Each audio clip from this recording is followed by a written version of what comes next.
pessoal, como vocês estão? Bom, vamos para mais um dia da nossa lição.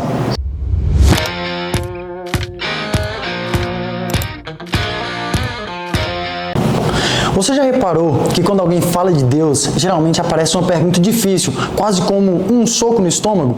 Se Deus é bom, por que o mundo está tão ruim? Essa é uma pergunta que não nasce da cabeça, nasce do coração. Ela geralmente nasce de velórios, de injustiças, de tragédias, de dias em que a gente diz, Deus, por quê? E essa pergunta não é nova. O filósofo cristão Peter Kreeft disse que o problema do mal é o maior teste da fé, o maior motivo que leva muita gente a abandonar a crença em Deus. E ela resume tudo isso numa linha. Se Deus é tão bom, por que coisas ruins acontecem com pessoas boas?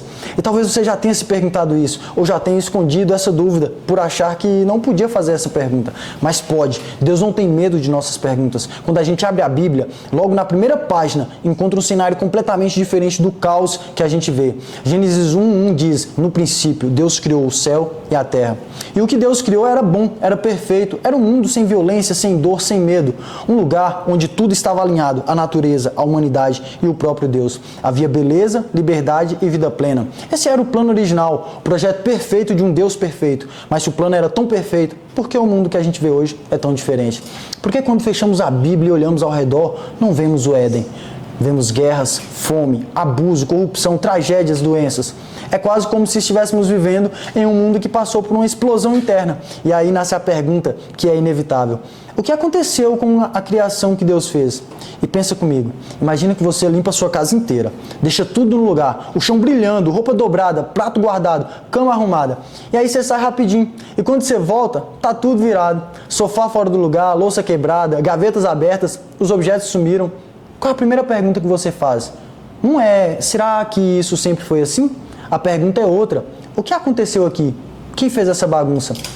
Essa é exatamente a pergunta que Deus quer que façamos ao olhar para o mundo. Ele não quer que você acredite que o mundo de hoje é o mundo que Ele criou. Ele quer que você pergunte, quem bagunçou o que Deus fez tão perfeito? Por quê? E isso é fundamental. Deus não é o autor da bagunça. O mundo está ferido, mas a ferida não veio das mãos de Deus. A Bíblia mostra que havia um inimigo, um ser criado com liberdade que decidiu se rebelar. E ao escolher o mal, ele iniciou uma guerra que atingiu toda a criação.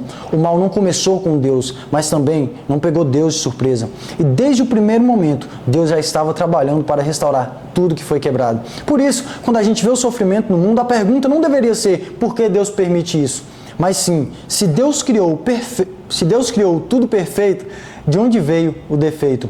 O mal não prova a ausência de Deus, prova o quanto nos afastamos dele e prova que a criação precisa urgentemente voltar para o Criador. Hoje, a lição nos convida a olhar para o mundo com sinceridade, mas também com esperança. Se o plano original era perfeito e se Deus continua sendo o mesmo Criador amoroso, então a história não termina no caos. A história termina na restauração. E entender de onde vem o mal é o primeiro passo para compreender como Deus vai acabar com ele. Deus não é o réu da história, Ele é o resgatador dela.